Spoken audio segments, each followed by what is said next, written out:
coragem, a palavra-chave do nosso convidado especial, do nosso próximo Blitz Broadcast aqui, melhor do Brasil. Mais rapidinho, quero destacar 3 pontos-chave. Ela é executiva, professora, ativista, né? Ela também é diretora da diversidade, equidade e inclusão do ThoughtWorks. E last but not least, ela foi premiada com vários prêmios e LinkedIn Top Voice e, ao final das contas, também TED Speaker. Que show, hein? Grazi Mendes, muito bem-vindo ao nosso Blitz Podcast. Nós somos também, né, amigos em classe, né, da FTC, né, Fundação Dom Cabral. E esse programa, né, que nós, né, se encontramos, por que você indica esse programa? Se você pensa uma carreira se torna conselheiro ou conselheira? Estou super feliz, Fio, muito grata de estar aqui nessa conversa, nesse papo também, né, todo mundo que está acompanhando. E a gente se encontrou no programa de desenvolvimento de conselheiros da Fundação e foi uma jornada muito rica, né, que é uma grande troca. Então, as pessoas que têm interesse de conhecer um pouquinho mais, é uma ótima oportunidade para poder estudar junto. A simulação que a gente fez ali no conselho. Então, a recomendação é exatamente que a gente tem que estar estudando o tempo inteiro, conhecer como é que funciona, conhecer os papéis, as responsabilidades. Né? É muita responsabilidade poder fazer parte de um conselho. Né? Você apoia a tomada de grandes decisões e que tem um impacto grande, não só para as organizações, mas também para a sociedade como um todo. Então, foi uma excelente oportunidade de fazer bons relacionamentos, que também é importante, mas também para que a gente tivesse esse aprofundamento, né, nos temas, nas grandes questões que estão envolvendo governança, finanças e o processo de tomada de decisão estratégica. Legal. Porque é mais fácil falar de mudança do que realmente assumir nossa necessidade de se mudar. A gente vive tempos muito turbulentos, né? Nós temos grandes questões que a gente está lidando, encarando. Nesse contexto atual, a pandemia acelerou muitas dessas questões e, ao mesmo tempo, também colocou uma lupa sobre problemas que a gente estava meio que escondendo embaixo do tapete. Então, em momentos assim, são momentos que nos colocam nas encruzilhadas, né? Em momentos de decisão. Né, para onde vamos, quais são as decisões coletivas que a gente precisa tomar. A gente tem agora um avanço tecnológico muito grande, ao mesmo tempo em que a gente vive questões sociais extremamente complexas e tristes e distópicas. Né? Então, nunca tivemos tanto avanço tecnológico, ao mesmo tempo em que aqui no Brasil, por exemplo, 33 milhões de pessoas, né, estão passando fome. Né, condições básicas de sobrevivência. E aí, nesses contextos, a mudança ela é fundamental, mas não é qualquer mudança. É uma mudança conectada com valores. A gente começou essa conversa falando de coragem. E coragem não é sobre intenção. Coragem vem de coratium, que é ação conectada com valores, né, ação do coração. E nesse sentido, o processo de mudança, ele requer energia. A gente costuma dizer que a gente só muda quando a dor da mudança é menor do que a dor do estado atual. A gente fala muito sobre mudança o tempo todo, principalmente executivos e o mercado corporativo, mas é muito mais fácil falar sobre mudança do que a gente assumir esse nosso papel de protagonismo na mudança. A gente muitas vezes exterioriza a responsabilidade em relação à mudança, né? Mas já que futuro é sobre agora também, né, e sobre o que a gente está fazendo no hoje, a gente tem mudanças muito importantes que a gente precisa liderar, né, e o futuro está nos questionando. E aí, vamos mudar ou vamos continuar só falando nessas mudanças? Né? Então... Certo, eu acho muito válido que você contou, que você entra detalhe lá. O que você acha? Eu vou fazer uma tese agora, que eu só ouvir a sua opinião. A pandemia, o corona, né, acelerou a mudança pelo mundo digital, né? A mudança, a transformação digital. Será essa crise lá com a Ucrânia vai acelerar a mudança ou a transformação pelo ESG, né, sustentabilidade, né? Esses temas vão ser mais acelerados? O que você acha? Pois é, assim, a gente teve sim, a gente acelerou muitas das iniciativas que a gente pensava às vezes que ia demorar 5 anos, 7 anos em relação à adoção de novas tecnologias, de plataformas, e até esses questionamentos sobre trabalho remoto e tudo mais, mas é sempre importante a gente dizer que isso para uma parcela muito pequena da população olhando aqui para o Brasil. Apenas 10% da nossa população pôde trabalhar remotamente.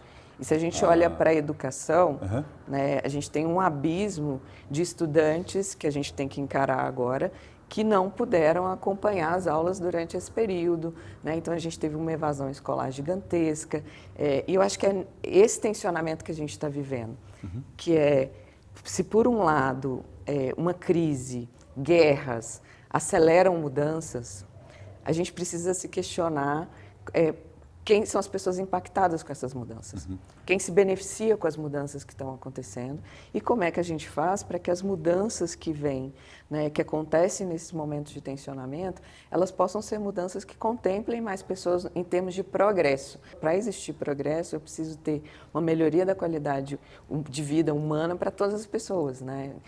E para todos os seres, no final das contas, porque a gente tem questões climáticas impostas aqui também, mas ao mesmo tempo dá um aperto no coração, porque vivendo um contexto de pandemia e durante um período, a gente ficou se questionando se essa crise não nos faria tomar decisões melhores, né? Refletir mais sobre a nossa coexistência, fazer essas reflexões, né? Que estamos todos interconectados, porque foi uma questão que atravessou todas as pessoas ao mesmo tempo, não da mesma forma, não no mesmo impacto, mas era uma questão coletiva. E aí, quando a gente começa a ter vacinas, né, o retorno a algumas atividades, aí vem uma guerra. E fica assim, poxa, a gente não aprendeu nada, né, com esse contexto, a gente tinha uma esperança de sairmos melhores dessa situação, e aí a gente já emenda uma guerra. Então, tem grandes questões colocadas, tem grandes urgências colocadas para a gente. O que vai acontecer daqui para frente, esse exercício de adivinhação a gente não tem como fazer, mas o que a gente sabe é que coletivamente a gente precisa tomar outras decisões, né? Não dá para a gente vivenciar algo com uma pandemia né, primeira vez que a gente vivencia nesse grupo, nesse tempo, essa situação, e a gente já emendar com guerras, com ampliação das desigualdades, né? A gente precisa tomar decisões melhores. Assim. Eu acredito que a gente pode mais do que isso. Vamos aprender a gente pode mais do que isso. Que bom. Olha, nós sabemos, né, que a história, né, basicamente é escrita pelos vencedores, né, não é? Teve uma situação bem legal lá no nossa aula, né, basicamente junto com esse professor da geopolítica na FDC. Eu gostei muito da sua coragem, né? Desafiar ela, porque ele teve uma visão, um narrativo oficial sobre a história brasileira, lembra? Essa situação. Então, conta a sua visão.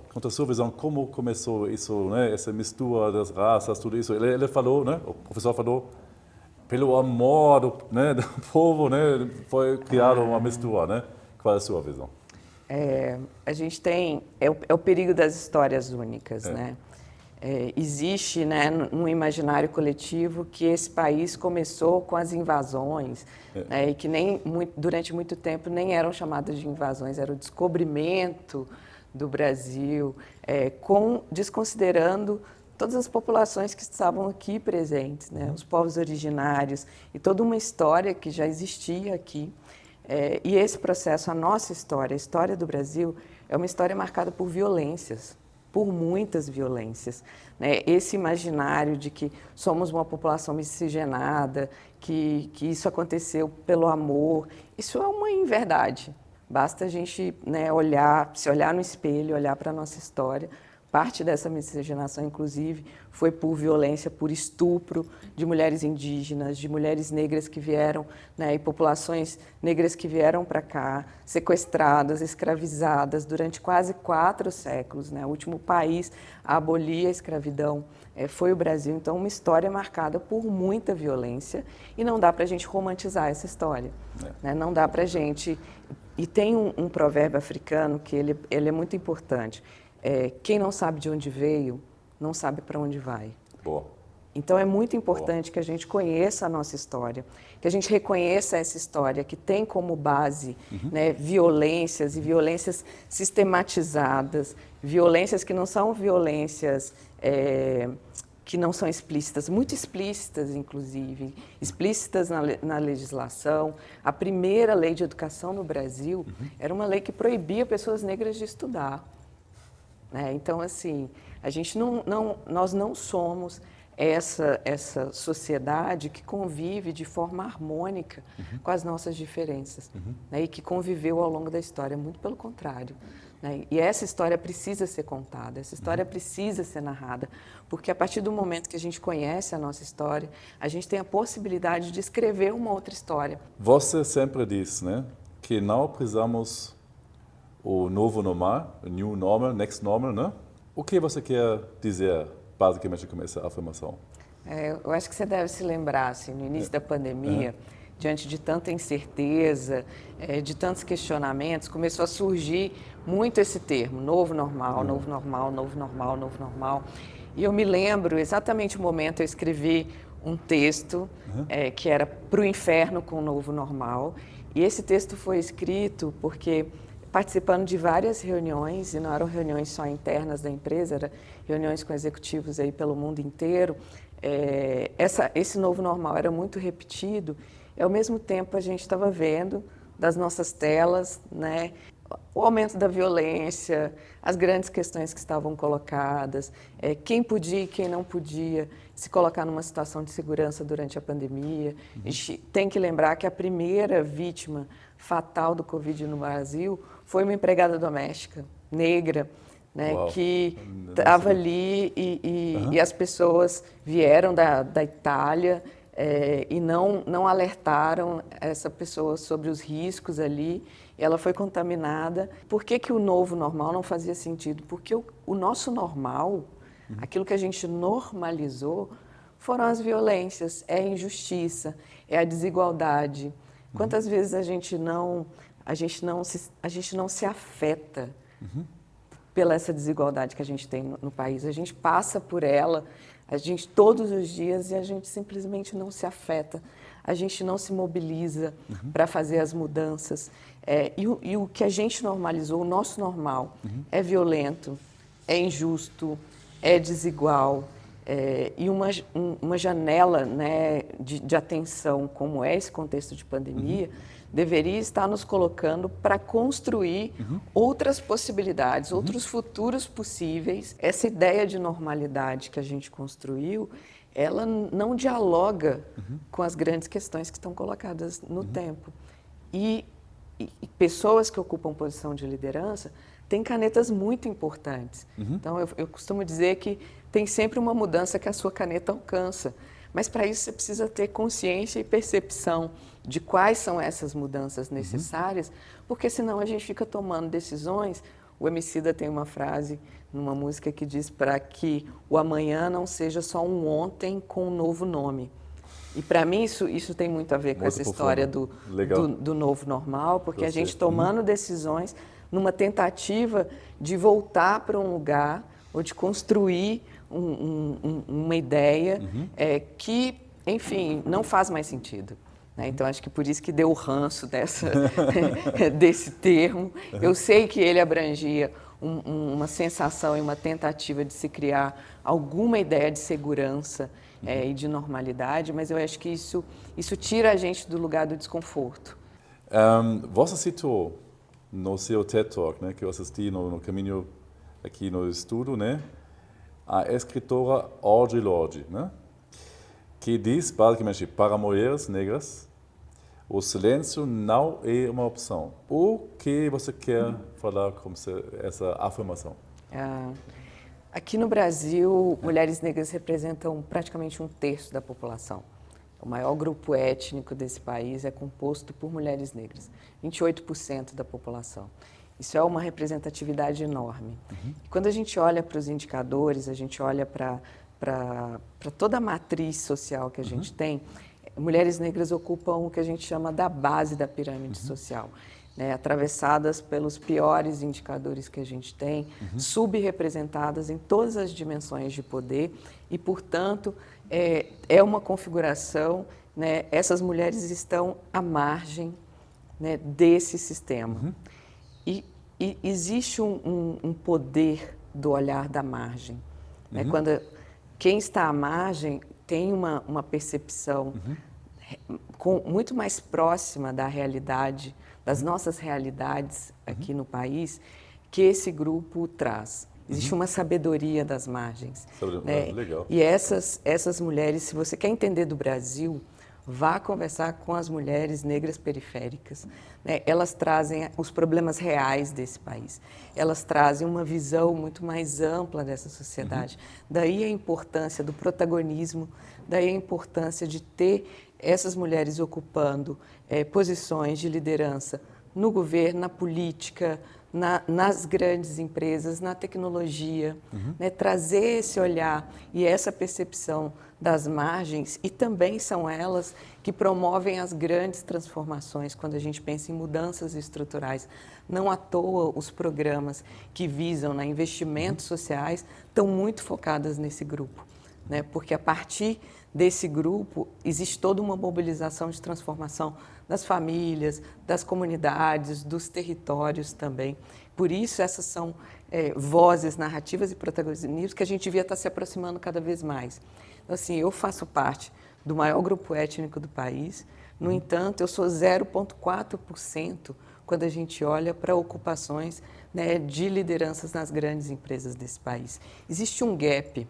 E se as empresas existem para criar produtos e serviços para uma sociedade que é plural, espelhar essa sociedade, ou seja, olhar para as presenças, para as ausências, para a hiperrepresentatividade de um grupo que é minoria, mas que está hiperrepresentado nos espaços de poder, enquanto um grupo que é maioria está subrepresentado, além de ser o que é certo a gente fazer, resolver esse gap, né, é também trazer potencial de inovação, potencial de mudança, de transformação, né? E a Angela Davis, né, citando mais uma grande filósofa, ativista e pensadora e grande referência, ela diz que quando a mulher negra se movimenta, ela movimenta toda a estrutura com ela, né? E por isso a importância e a relevância da gente aumentar o protagonismo das mulheres negras e da população negra como maioria desse país, exatamente para que a gente possa, né, construir essas possibilidades de, vamos dizer, um futuro em que caiba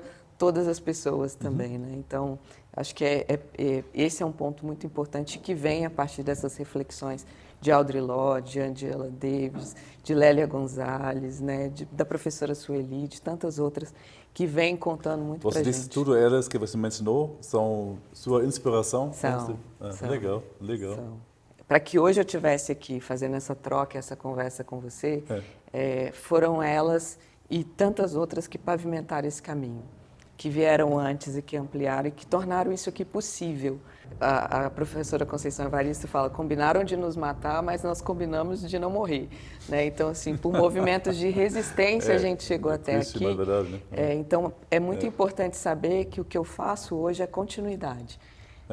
Nós somos continuidade do trabalho de quem veio antes, mas também a gente é continuidade na ideia de pavimentar para quem vem depois. Então, tem essa responsabilidade, né? A ancestralidade do futuro, né? Como ancestrais do futuro que somos, é uma passagem de bastão. Mas olha que loucura, o detalhe que você mencionou, né? A probabilidade que você chegaria no topo da sociedade como você, né, atingiu, né? Menos de 1%, não é? Menos de 1%. Olha aqui. Menos de 1%. Quando a gente pensa 1%, né? Nas grandes empresas, o Instituto Ethos tinha mapeado 4%, né, das grandes lideranças. São lideranças negras e mulheres negras representam menos de 1%, que é 0,4%. Enquanto é a grande maioria da população, 56% da população se declara negra e 28% da população é mulher negra. Essa conta não fecha, né? Essa conta não fecha. Com certeza. Como contador posso confirmar.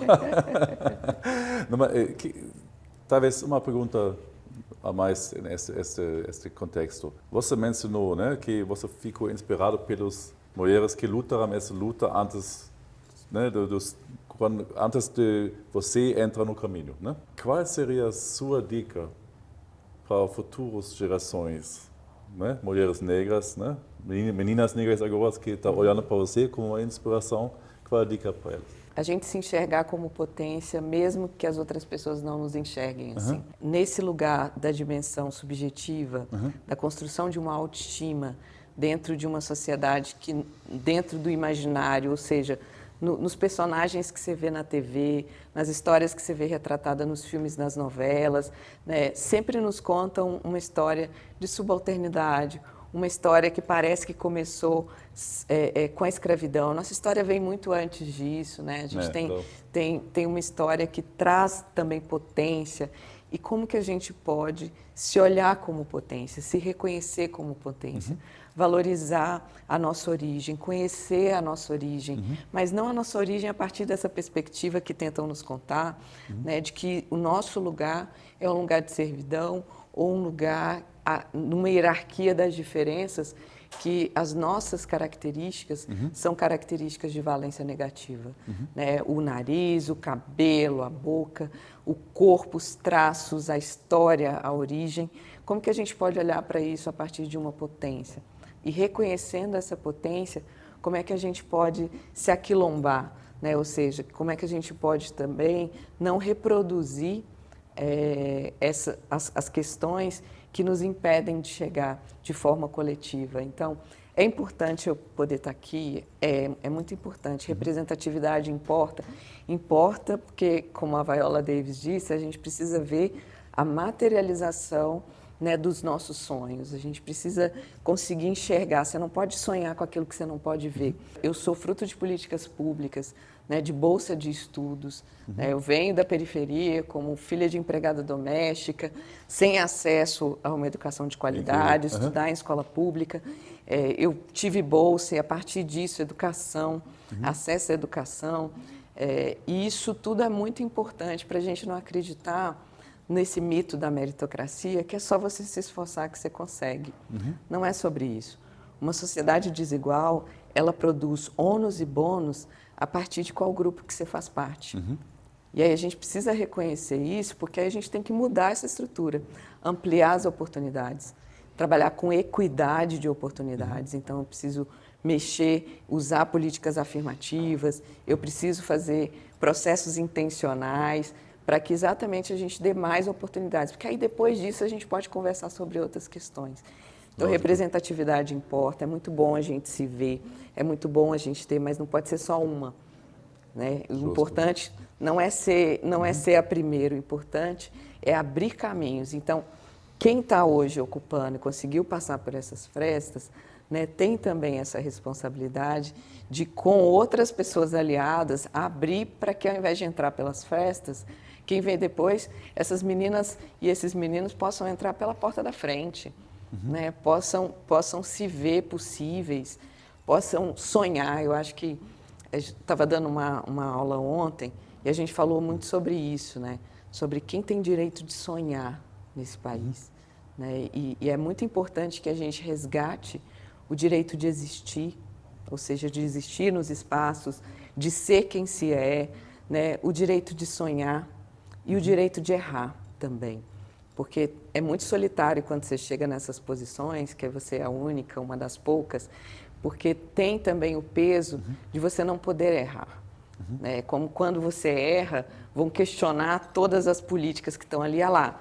Como um homem branco erra, é sobre o erro dele. Quando uma pessoa negra erra dentro desses espaços, das empresas, é sobre todo um grupo. Então, você fica ali com receio de errar, porque senão eles falam assim, aí, por que a gente não contrata pessoas negras? Aí, por que a gente não faz esses processos? E o direito de errar é um direito à sua humanidade. A gente só aprende, a gente aprende a partir dos nossos erros, a partir das oportunidades que são dadas para a gente, da confiança de que a gente vai errar pelo caminho, mas a gente vai ter oportunidade de seguir em frente, de aprender. Então, a sua pergunta sobre o que eu desejo, né, para essas meninas, para esses meninos que estão vindo, essa próxima geração, é que eles tenham o direito de existir, de sonhar, ampliado e não restrito, e que possam ter o direito de errar. e que a partir disso, né, possam construir suas histórias únicas, singulares, assim como qualquer outra pessoa. Qual missão você tem, né? Você acha dia você quer entrar cargo político também? Se eu estou vendo você falando, né? Pronto, né? No meu ver, né? Não, assim, eu nem penso muito nisso, não, mas eu acho que é muito importante a gente ter essa representatividade na política, né? Porque é ali que as mudanças estruturais de fato acontecem. Essas mudanças do nosso cotidiano, eu chamo das micro-revoluções, né? Elas são importantes, mas as grandes mudanças, elas vão acontecer na legislação, nesses movimentos coletivos. Então, isso é muito importante. Hoje ainda eu me ocupo desses lugares, porque... E é interessante você falar, né? Porque eu tenho um papel corporativo. Existe uma responsabilidade, um poder das organizações que ele é muito grande e que ele muitas vezes é maior até do que os órgãos governamentais. A verba, por exemplo, né? O investimento em publicidade no Brasil, ele é quase 69 vezes o investimento do Ministério da Cultura, né? E a partir dessa responsabilidade, lideranças executivas precisam ter noção, né, dessa dimensão social, do impacto e da responsabilidade e do resíduo que as empresas deixam, né? Tem uma amiga que estava comigo ontem na aula, a Ana, e ela fala sobre a nossa responsabilidade sobre o resíduo que a gente deixa. Não tem neutralidade nas decisões que a gente toma nas organizações, elas não são neutras. Todas as decisões produzem impacto. E ter noção desse impacto, se responsabilizar por esse impacto, é um papel não só de quem ocupa um cargo político, né? É um papel de quem tem poder. Né? É um papel de liderança, e liderança tem a ver com isso, com poder. Né? Então, por enquanto, hoje a minha atuação é muito ali no cursinho popular, do Pré-ENEM do Morro do Papagaio, pensando em como que a gente pode ampliar o acesso e democratizar o acesso para a educação. Então, olhando muito para isso, para a base. É também esse papel em grandes corporações, empresa de tecnologia, né, que o futuro não é só sobre a tecnologia, mas é também porque a tecnologia está acelerando muita coisa, então tem essa responsabilidade. E esse lugar também como professora. Qual é o significado da palavra futuro para você? Para mim, vou contar uma história e aí eu respondo a sua pergunta, tá? Desde pequena, eu tenho uma conexão muito grande com essas ideias de futuro, do que está para vir. Então, filme, gibi, livro, tudo que falava sobre futuro, ficção científica, eu me conectava muito. E essa minha conexão com o futuro nunca foi num lugar de adivinhação de futuro, porque tem gente que olha para o futuro tentando adivinhar o que está por vir, como se fosse entender futuro era sobre predição, né, do que vem por aí. Futuro, para mim, é sobre potencial de mudança no agora. Essa noção de que a gente está construindo o futuro o tempo inteiro no agora. O pensamento ocidental usa os tempos, flexiona esses tempos, né? O passado como alguma coisa que já aconteceu, então não tem mais o que fazer. O presente, ele normalmente é meio desinteressante, porque está acontecendo, e a gente fica sempre em busca de alguma coisa lá que talvez nunca vai chegar, e gera muita ansiedade. Talvez por isso o Brasil é o primeiro país do mundo em ansiedade, né? Com esse excesso de busca por um futuro, só que o futuro não existe nessa lógica. As filosofias africanas entendem tempo numa ideia mais espiralar, ou seja, não existe essa ideia de futuro desassociado de passado e de presente. Não, essa vista linear, né? Vamos ligar, né? Não é nesse sentido. Então, essa tatuagem que tem aqui, que é Sankofa, parte desse princípio de que nunca é tarde para voltar e apanhar o que ficou pelo caminho, entendendo que o tempo inteiro a gente pode olhar para o nosso passado. Isso ressignifica o presente e abre possibilidades de eu construir outros futuros. Sonho é ferramenta de planejamento de futuros. É usar futuros desejáveis, né? É dizer o seguinte, a realidade, o que aconteceu antes e a realidade que está colocada agora, a gente tem a oportunidade de construir realidade preferível. E eu posso sonhar com essa realidade, sonhar nesse sentido de imaginar outras possibilidades melhores e construir caminhos para poder chegar lá.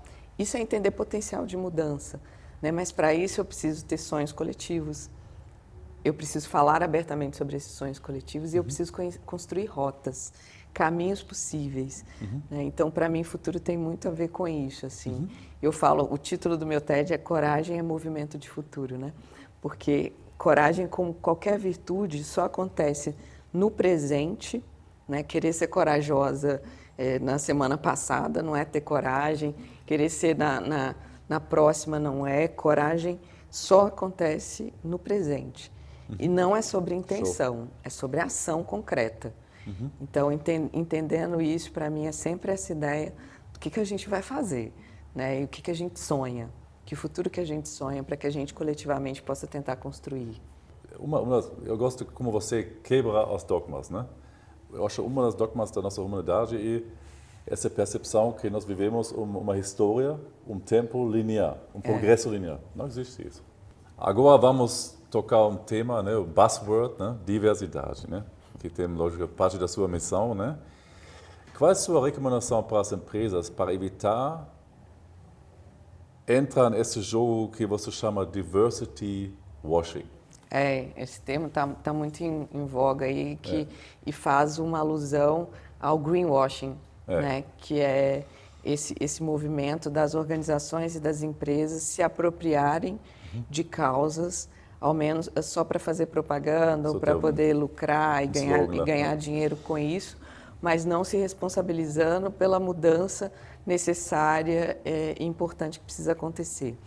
Tem gente ainda que acredita e fica reproduzindo por aí que diversidade está na moda. Eu escutei, inclusive, falando assim, não, agora preto está na moda. Olha isso, assim, diversidade é um fato, diversidade é fato, é fato. Nós somos diversos, somos plurais. A gente tem no Brasil, por exemplo, o maior número de tons de pele, o maior Pantone do mundo está aqui, de diferentes texturas de cabelo. A gente tem 24% da nossa população tem algum tipo de deficiência, visível ou invisível. 52% da população é mulher, 56% da população é negra. Então, nós somos plurais e nós somos diversos. Ter diversidade nas organizações deveria ser algo desejável e natural. Infelizmente não é. A gente está muito distante de refletir essa diversidade e essa pluralidade.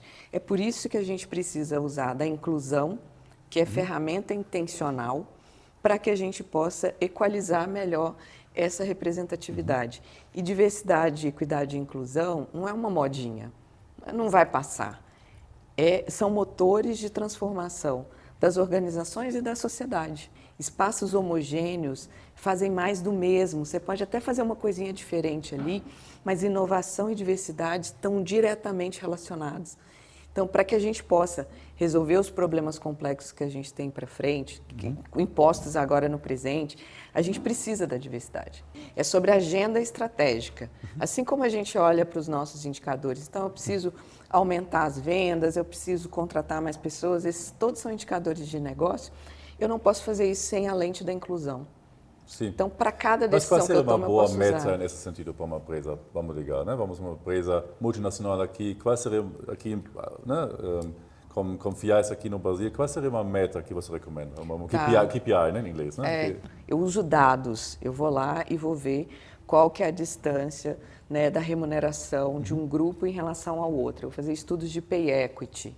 Eu vou olhar para a minha população em representatividade, eu vou olhar para o meu time de liderança, eu vou olhar para o meu board e vou fazer as análises de excesso de presenças e excesso de ausências a partir do contexto que eu estou inserido. Esse é um bom começo, porque eu tiro uma fotografia, eu olho para o contexto e a partir disso vou determinar quais são os avanços necessários e importantes e onde eu vou ter o maior impacto em termos de movimento, impacto social e de transformação do meu negócio.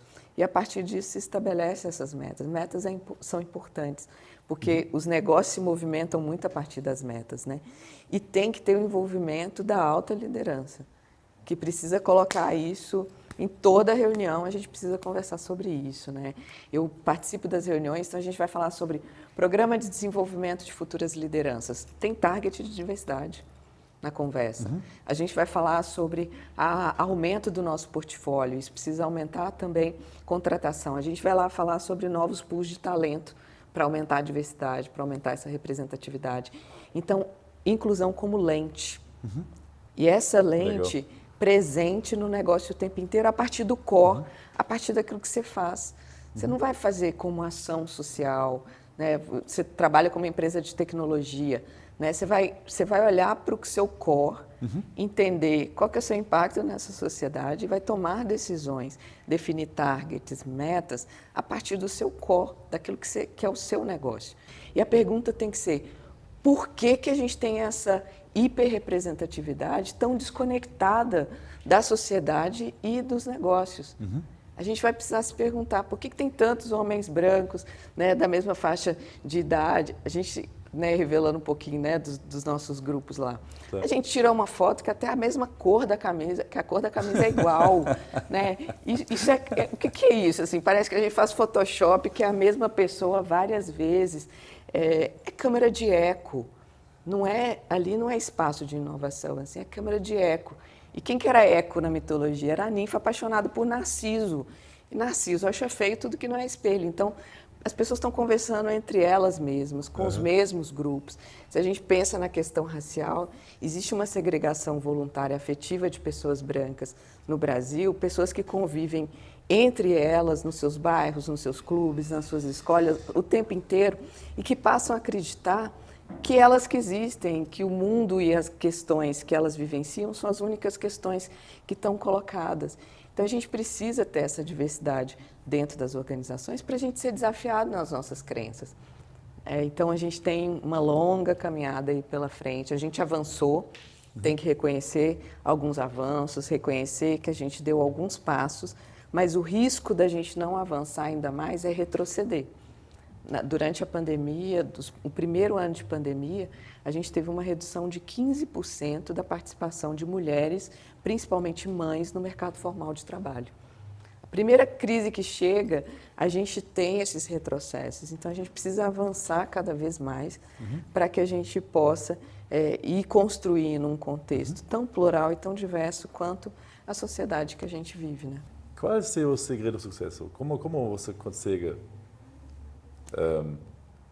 resolver tudo isso em 24 horas, né? 7 dias por semana, né? 365 dias por ano. Como você consegue fazer tudo isso? Sucesso cada um tem que definir o que é sucesso para si, né? Então não tem o que é sucesso para alguém é completamente diferente para outro. E eu não gosto da ideia a gente vive essa sociedade do cansaço que tem uma exaltação da fadiga, uma exaltação de burnout, uma exaltação dessa correria. Eu, de fato, tenho meus desafios de conseguir equalizar melhor a vida.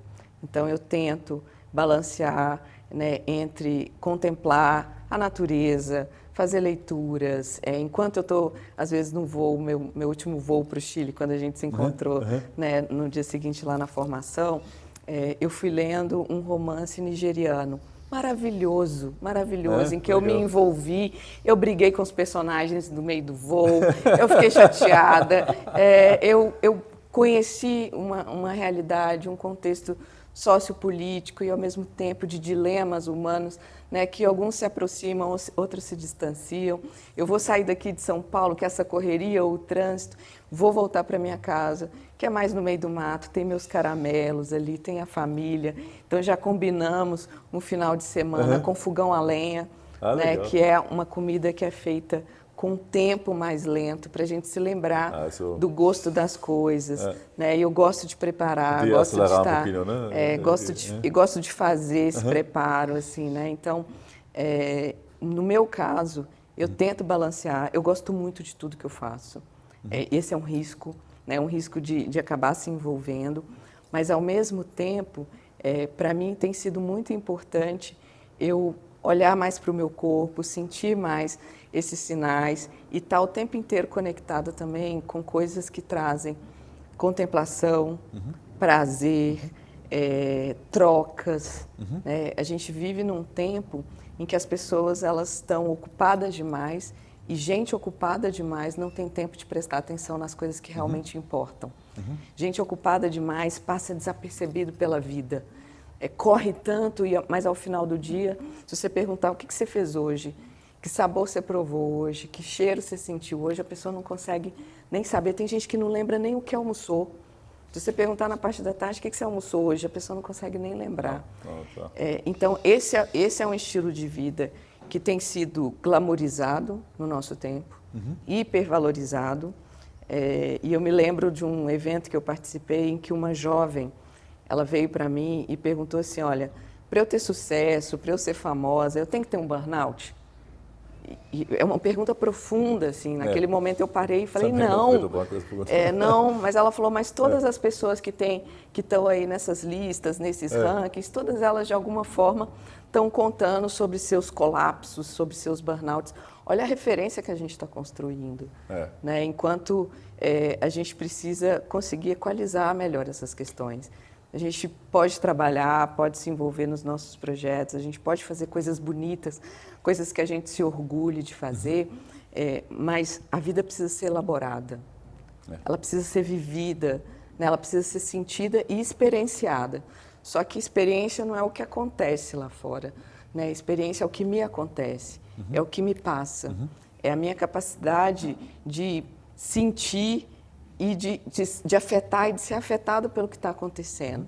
Olha só, a gente está tendo que escrever sobre vulnerabilidade para ensinar as pessoas a se conectarem com uma condição humana que é ser vulnerável. Então, assim, tem coisas aí que a gente precisa. Por isso que eu acho que Sankofa, né, essa ideia, nunca é tarde para a gente voltar e rever essas questões. E eu tenho no desafio, não consigo fazer isso bem, não posso servir assim de exemplo, me sigam, porque eu também estou nesse desafio, né, de conseguir fazer as coisas que tem que fazer, né, olhar para essa pressão toda que existe fora, mas ao mesmo tempo também poder viver uma vida que vale a pena ser vivida. Boa palavra, né? Boa palavra para o fim, né, desse podcast. Queria falar um monte de outras perguntas, um monte de temas, mas vamos ligar. Vai me chamar com um cafezinho, podcast. Isso, vai ser só o início de uma conversa, né, que começou agora, uma troca, como você falou, né? Adorei, foi show, acho que todo mundo vai ficar empolgado e vai também entender por que você é chamado pelo melhor do Brasil, né? Brasil's Best mesmo, né? Enfim, isso concluiu nosso, né, Blitz Podcast muito especial, né, sobre diversidade, pluralidade, tudo esses temas que nós, né, atingimos hoje. Muito obrigado por dedicar tempo. Eu que agradeço. No meio deste pique do fim do ano, né, mas estamos juntos, tá? São essas conversas que dão um quentinho no coração e dão energia para a gente fazer as outras coisas. Valeu. Também. Foi um grande prazer, muito obrigado. Obrigada. Be blessed, be blitzed. Valeu. Ah, Fechou, valeu. fechou.